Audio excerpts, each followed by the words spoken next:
एक तरफ चुनाव डर चुनाव, एनडीए की जीत, दूसरी ओर ईवीएम पर कांग्रेस के आरोपों की रीत मानो साथ साथ चल रही है।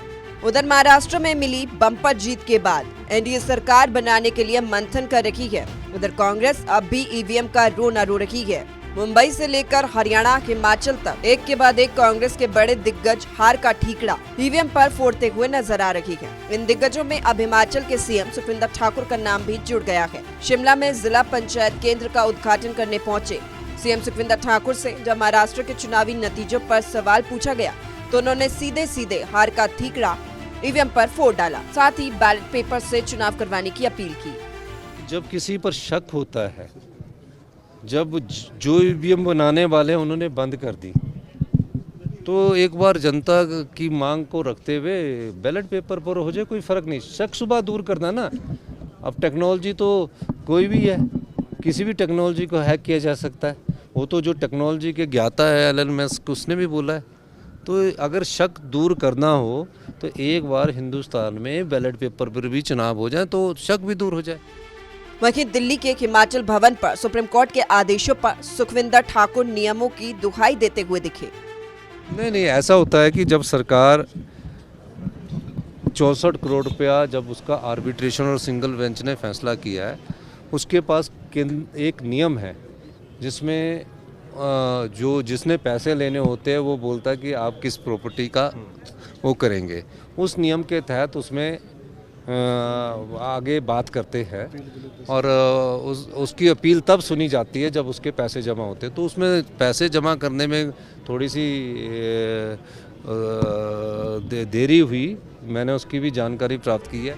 गौरतलब है कि सेली हाइड्रो इलेक्ट्रिक पावर कंपनी की ओर से सरकार पर प्रोजेक्ट के 64 करोड़ रुपए न जमा कराने का आरोप लगाया गया था। मामला हाईकोर्ट पहुंचा तो कोर्ट ने पैसों की भरपाई के लिए हिमाचल भवन को कुर्क करने के आदेश सुना दिए। लिहाजा अब हिमाचल भवन पर कोर्ट के आदेश के बाद जहां एक ओर सुखविंदर सरकार इस पूरे मामले पर जांच का हवाला दे रही है, तो वहीं बीजेपी सरकार पर प्रदेश की संपत्तियों को बेचने का आरोप भी लगा रही है। शिमला से सूर्य समाचार के लिए ब्यूरो चीफ अरुण उनियाल की रिपोर्ट। एक तरफ चुनाव डर चुनाव, एनडीए की जीत, दूसरी ओर ईवीएम पर कांग्रेस के आरोपों की रीत मानो साथ साथ चल रही है। उधर महाराष्ट्र में मिली बम्पर जीत के बाद एनडीए सरकार बनाने के लिए मंथन कर रही है। उधर कांग्रेस अब भी ईवीएम का रोना रो रही है। मुंबई से लेकर हरियाणा, हिमाचल तक एक के बाद एक कांग्रेस के बड़े दिग्गज हार का ठीकरा ईवीएम पर फोड़ते हुए नजर आ रही है। इन दिग्गजों में अब हिमाचल के सीएम सुखविंदर ठाकुर का नाम भी जुड़ गया है। शिमला में जिला पंचायत केंद्र का उद्घाटन करने पहुंचे सीएम सुखविंदर ठाकुर से जब महाराष्ट्र के चुनावी नतीजों पर सवाल पूछा गया तो उन्होंने सीधे सीधे हार का ठीकरा ईवीएम पर फोड़ डाला। साथ ही बैलेट पेपर से चुनाव करवाने की अपील की। जब किसी पर शक होता है, जब जो ईवीएम बनाने वाले उन्होंने बंद कर दी, तो एक बार जनता की मांग को रखते हुए बैलेट पेपर पर हो जाए, कोई फ़र्क नहीं। शक शुबा दूर करना ना। अब टेक्नोलॉजी तो कोई भी है, किसी भी टेक्नोलॉजी को हैक किया जा सकता है। वो तो जो टेक्नोलॉजी के ज्ञाता है एलन मस्क, उसने भी बोला है। तो अगर शक दूर करना हो तो एक बार हिंदुस्तान में बैलेट पेपर पर भी चुनाव हो जाए तो शक भी दूर हो जाए। वहीं दिल्ली के हिमाचल भवन पर सुप्रीम कोर्ट के आदेशों पर सुखविंदर ठाकुर नियमों की दुहाई देते हुए दिखे।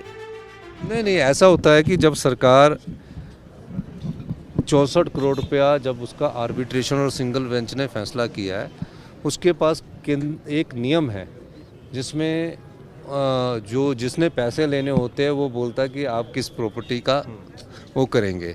उस नियम के तहत उसमें आगे बात करते हैं और उसकी अपील तब सुनी जाती है जब उसके पैसे जमा होते हैं। तो उसमें पैसे जमा करने में थोड़ी सी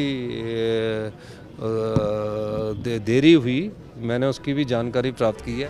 गौरतलब है कि सेली हाइड्रो इलेक्ट्रिक पावर कंपनी की ओर से सरकार पर प्रोजेक्ट के 64 करोड़ रुपए न जमा कराने का आरोप लगाया गया था। मामला हाईकोर्ट पहुंचा तो कोर्ट ने पैसों की भरपाई के लिए हिमाचल भवन को कुर्क करने के आदेश सुना दिए। लिहाजा अब हिमाचल भवन पर कोर्ट के आदेश के बाद जहां एक ओर सुखविंदर सरकार इस पूरे मामले पर जांच का हवाला दे रही है, तो वहीं बीजेपी सरकार पर प्रदेश की संपत्तियों को बेचने का आरोप भी लगा रही है। शिमला से सूर्य समाचार के लिए ब्यूरो चीफ अरुण उनियाल की रिपोर्ट।